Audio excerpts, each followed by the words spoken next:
Hello everyone, I am Akash Gaur. Welcome back to your Indian medical lecture का नए topic लेकर आप लोग के लिए कुछ मेडिकेशन, कुछ इंजेक्शंस के बारे में डिस्कस करेंगे जो मुख्य रूप से हॉस्पिटल में आपको होने चाहिए और इसके बारे में पता होना चाहिए।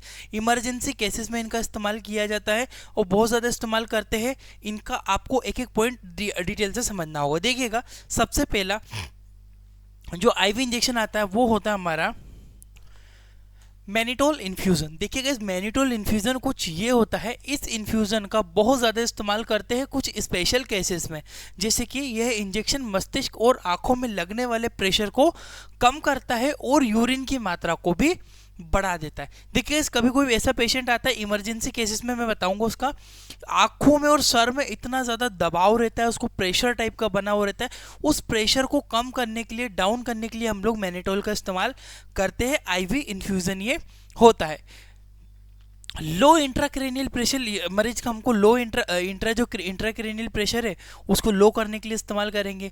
उसके अलावा पोस्ट ऑपरेटिव आई सर्जरी, यानी कि आंखों की सर्जरी के बाद क्या होता है, आंखों में हमें थोड़ा दबाव कम रखना पड़ता है, तो बॉडी से उस पर कम दबाव डले, कम दबाव पड़े आंखों में, उसके लिए हम लोग मैनिटोल का इस्तेमाल करते हैं। क्यों? क्योंकि यूरिन का आउटपुट बढ़ा देता है एक्चुअल में, और यूरिन के आउटपुट बढ़ने से बॉडी का फ्लूइड निकलता है और उससे कहीं ना कहीं आपका जो प्रेशर मेंटेन होता है। इसके अलावा पोस्ट ऑपरेटिव ब्रेन सर्जरी, यानी कि किसी भी प्रकार की मस्तिष्क की सर्जरी, ब्रेन की सर्जरी के बाद में इसका इस्तेमाल किया जाता है। ठीक है, अब मैं डोजेस की बात कर लेता हूँ। डोजेस में इसका 100 ml इन 1 आवर। देखिएगा, इस 100 ml जो इन्फ्यूजन है, वैसे तो पेशेंट की कंडीशन और उसकी सीवियरिटी पे डिपेंड करता है कि कितनी मात्रा में हमें मरीज को ये देना होगा, परंतु यहाँ पे लिखा हुआ है सिंपली कि 100 ml का जो है 100 ml पर आवर, सॉरी, 1 घंटे में 100 ml तक ये फ्लूइड मरीज को दिया जाना चाहिए, और इसका स्टैंडर्ड डोजेज है। बाकी फिर डॉक्टर और उसकी पोजीशन पे, पेशेंट की कंडीशन पे डिपेंडेंट होता है। इंपॉर्टेंट चीज़ एक ये है कि जितने भी प्रकार के किडनी की डिसीज वाले मरीज होते हैं उनमें इसका इस्तेमाल नहीं करते। क्यों? क्योंकि डायरेक्टली यूरिन का इनपुट बढ़ाता है, और यूरिन का इनपुट बढ़ गया और किसी मरीज की किडनी में कोई प्रॉब्लम है, वो किडनी फिल्टर ही यूरिन नहीं कर पा रही है, तो बहुत बड़ी प्रॉब्लम यहाँ पे क्रिएट हो जानी है। तो सबसे पहले हमें ये देख लेना होता है कि मरीज को किसी प्रकार की किडनी में कोई प्रॉब्लम तो नहीं, किडनी से रिलेटेड कोई इसको डिसीज तो नहीं। अगर किडनी में कोई प्रॉब्लम है तो हम लोग मैनिटोल का इस्तेमाल ना करके कुछ और सोल्यूशन उसका डॉक्टर निकालते हैं। तो याद रखिएगा, इस मैनिटोल इन्फ्यूजन होता है, uses intracranial pressure after eye surgery, brain surgery के बाद में इसका इस्तेमाल किया जाता है प्रेशर को कम करने के लिए। आगे बढ़ते हैं। इसके बाद आता है आइसोप्रेनालिन। आइसोप्रेनालिन जो इंजेक्शन है, इसके जो मेनली जो यूजेस हम लोग करते हैं, यूजेस जो होता है कंप्लीट हार्ट ब्लॉक, यानी कि किसी मरीज का पूरी तरह से हार्ट ब्लॉक हो गया है, ऐसा पेशेंट आता है जिसको हार्ट अटैक की कंडीशन बनी है, पूर्ण तरह से उसका हार्ट ब्लॉकेज हो गया। अब इसमें क्या करेंगे, कंप्लीट हार्ट ब्लॉक में हम इंजेक्शन का इस्तेमाल करते हैं। इसके अलावा कार्डियक अरेस्ट, किसी मरीज में अगर कार्डियक अरेस्ट वगैरह हो गया है तब भी इसका इस्तेमाल किया जाना चाहिए। याद रखिएगा, कार्डियक अरेस्ट में। इसके अलावा और डोजेस की बात कर लेते हैं। डोजेस में स्टैंडर्ड डोजेस जो इस्तेमाल होंगे इसमें बेसिकली यूज होता है 5 ml पर मिनट के अकॉर्डिंग इस डोजेस को दिया जाता है। ये वाला इंजेक्शन होता है गाइस आइसोप्रेनालिन। ठीक है, आइसोप्रेनालिन इंजेक्शन 2 mg का आता है, 1 ml में 2 mg होता है, और जिसका स्टैंडर्ड डोजेस बताया गया है वो 5 mcg पर मिनट के अकॉर्डिंग ये डोजेस दिया जाना चाहिए, है ना। इंजेक्शन आईवी इन्फ्यूजन दिया जाता है। एक इंपॉर्टेंट चीज़ ये है कि ये इंजेक्शन केवल टेकीकार्डिया में इस्तेमाल नहीं किया जाता, बाकी सब में। देखो, दो कंडीशन होती है, एक होता है टेकीकार्डिया, एक होता है ब्रेडीकार्डिया। टेकीकार्डिया मतलब हृदय गति का कम होना, ब्रेडीकार्डिया मतलब मतलब हार्ट बीट का, सॉरी, टेकीकार्डिया मतलब हार्ट बीट ज़्यादा होना, ब्रेडीकार्डिया यानी कि हार्ट बीट का कम होना। ठीक है, थोड़ा सा अपोजिटली बोल दिया मैंने। तो याद रखिएगा, इस कंडीशन में इसका इस्तेमाल नहीं करते हैं। आपको ये समझ में आएगा। आगे बढ़ते हैं हम लोग। आइसोप्रेनालिन के बाद नेक्स्ट आता है वेसोप्रेसिन। वेसोप्रेसिन का बहुत ही इंपॉर्टेंट यूजेस होता है मेंटेनिंग यूरिनेशन, ये यूरिन को नियंत्रण करता है, यूरिनेशन को मेंटेन करके रखता है। डिक्रीज यूरिन, यानी कि यूरिन को थोड़ा सा यूरिन की मात्रा को भी कम कर देता है। याद रखना, यूरिनेशन के लिए इंपॉर्टेंट रोल अदा करता है वेसोप्रेसिन हार्मोन्स। ठीक है, 20 यूनिट पर 100 ml NS में इसको डाइल्यूट करके दिया जाता है, 0.03 यूनिट पर मिनट के अकॉर्डिंग इसका जो डोजेस रहता है 1 मिनट।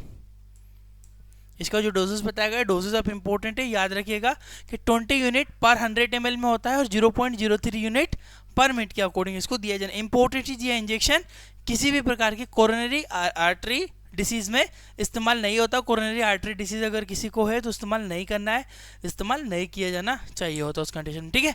आगे बढ़ते हैं। इसके बाद नेक्स्ट आता है एम्नियोफाइलिन। एम्नियोफाइलिन जो होता है इंजेक्शन, यह जो होता है ब्रोंकोडाइलेटर ड्रग होती है, अर्थात श्वास नली के फैलने का कार्य करती है। यानी किसी को ब्रोंकस में बहुत ज़्यादा गैप कम बची है, ब्रोंकस में कोई प्रॉब्लम इन्फ्लामेशन वगैरह की वजह से हो रहा है, उस कंडीशन में ब्रोंकोडाइलेटर ड्रग एम्नियोफाइलिन इमरजेंसी में भी इस्तेमाल इसका किया जाता है। यूजेस की बात करें, अस्थमा, क्योंकि अस्थमा में आपको पता है जो ब्रोंकस होती है वो अस्थमेटिक अटैक में या अस्थमा में वो बहुत ज़्यादा सिकुड़ जाती है, मरीज को सांस लेने में प्रॉब्लम होती है। तो ब्रोंकस को डायलेट करने के लिए हमको एम्नियोफाइलिन का इस्तेमाल किया जाना चाहिए। क्रोनिक ब्रोंकाइटिस, यदि किसी मरीज को क्रोनिक ब्रोंकाइटिस हो गया हो तब भी इस्तेमाल। COPD chronic obstructive pulmonary disease नामक एक बीमारी होती है, उसमें भी इसका इस्तेमाल किया जाता है। डोजेस की बात कर लेते। डोजेस में स्टैंडर्ड रहेंगे 0.05 mg पर kg। ये मैंने kg वेट के अकॉर्डिंग कैलकुलेट किया है, यानी कि 25 mg पर मिनट ये डोजेस दिया जाना चाहिए। टाइमिंग के अकॉर्डिंग 25 mg 1 मिनट के अंदर जाता है, और इसका डोजेस 0.5 mg पर kg की वेट के अकॉर्डिंग इसको कैलकुलेट किया जाता है एम्नियोफाइलिन, ठीक है। याद रखना, ये भी इंपॉर्टेंट है। नेक्स्ट आता है डेरिफाइलिन। डेरिफाइलिन भी एक प्रकार का ब्रोंकोडाइलेटर ड्रग होता है। डेरिफाइलिन का डेली में मतलब बहुत ज़्यादा इस्तेमाल इनहेलर में भी आता है या फिर और भी चीज़ों में इसका इस्तेमाल करता है। बहुत इफेक्टिव है ये, श्वास नली को फैलाने का कार्य करता है। एस्थमा में इस्तेमाल कर सकते हैं इसको। एस्थमा के अलावा COPD chronic obstructive pulmonary disease और क्रोनिक ब्रोंकाइटिस, क्योंकि है कौन सा ये ब्रोंकोडाइलेटर ड्रग है, यानी कि ब्रोंकस को डायलेट करता है, फैला देता है, जिससे श्वास लेने में आसानी हो जाती है। इसका इस्तेमाल बता दिया गया है। डोजेस की बात करें तो 110 mg OD, यानी कि दिन में इसका एक ही बार इस्तेमाल किया जाता है। 110 mg एक एम्पुल दिया जाना चाहिए दिन में एक बार मरीज को, ठीक है। यह इंजेक्शन IV और IM दोनों तरीके से इस्तेमाल किया जा सकता है। डेरिफाइलिन कंपोजिशन की बात करें, डेरिफाइलिन इसके अंदर पाया जाता है, डेरिफाइलिन इंजेक्शन दिया जा सकता है। याद रखना, इटोफाइलिन प्लस थियोफाइलिन का इसके अंदर कंपोजिशन होता है। डेरिफाइलिन के नाम से आपको मार्केट में मिल जाएगा, ठीक है। आगे बढ़ते हैं। नेक्स्ट आता है आपका ट्रेनेक्सेमिक एसिड। ट्रेनेक्सेमिक एसिड का भी बहुत ज़्यादा इमरजेंसी में यूज़ किया जाता है।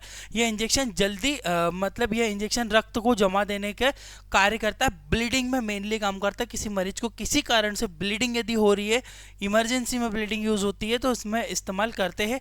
आफ्टर सर्जरी के बाद इसका इस्तेमाल किया जाना चाहिए। इसके अलावा सर्जरी के बाद क्या, क्यों ब्लीडिंग मरीज को हो रही है तो उस ब्लीडिंग को वो कंट्रोल कर सके आफ्टर सर्जरी। इसके अलावा बात करें ऑपरेशन या डिलीवरी के बाद, ये सीजरियन डिलीवरी के बाद, या फिर एक्सीडेंटल केसेस कोई आ गया है जिसका ब्लड बहुत ज़्यादा बह रहा है कोई पेशेंट का, तो उस ब्लड को कंट्रोल करने के लिए हम लोग इस इंजेक्शन का इस्तेमाल कर सकते हैं। पाइल्स में भी बहुत ज़्यादा ब्लीडिंग देखने को मिलेगी, तो पाइल्स को मेंटेन करने के लिए। इसके अलावा नेजल ब्लीडिंग, नाक से यदि ब्लीडिंग हो रही है तब भी इसका इस्तेमाल किया जाना चाहिए। नेक्स्ट होता है डोजेस की बात अगर करेंगे तो डोजेस भी स्टैंडर्ड होगा 500 mg OD, यानी कि दिन में 500 mg एक ही बार इसका इस्तेमाल किया जा सकता है। यह इंजेक्शन IV ही देना चाहिए, IM इसका इस्तेमाल यूज़ नहीं होता है। रूट ऑफ ड्रग याद रखना, फॉर IV यूज़ ओनली, है ना। ट्रेनेक्सेमिक acid IP Indian pharmacopoeia Tranexa के नाम से मिल जाता है। इंजेक्शन ब्लीडिंग को कंट्रोल करता है किसी भी प्रकार की इमरजेंसी में ब्लीडिंग अगर होती है तो। नेक्स्ट आता है कैल्शियम ग्लूकानेट। ये कैल्शियम ग्लूकानेट भी बहुत इंपॉर्टेंट है। यह इंजेक्शन कार्डियक अरेस्ट में इस्तेमाल किया जाता है, क्योंकि यह इंजेक्शन हृदय की मांसपेशियों को कार्य करने के लिए उत्तेजित करता है। यानी कि किसी के पेशेंट को कार्डियक अरेस्ट हो गया है, उस कंडीशन में उसकी जो हार्ट बीट है वो स्लो जाएगी। कार्डियक अरेस्ट हुआ तो उसकी कार्डियक मसल्स को जल्दी जल्दी कॉन्ट्रैक्शन करवाना ताकि वो हार्ट बीट कर सके, उसका हार्ट पंप कर सके। और उस कंडीशन में कैल्शियम ग्लूकानोट का इस्तेमाल किया जाता है कार्डियक अरेस्ट में, प्लस इसको हाइपोकैल्शियमिया में भी इस्तेमाल करते हैं, यानी कि कैल्शियम की कमी हो जाने हाइपोकैल्शियमिया, ठीक है।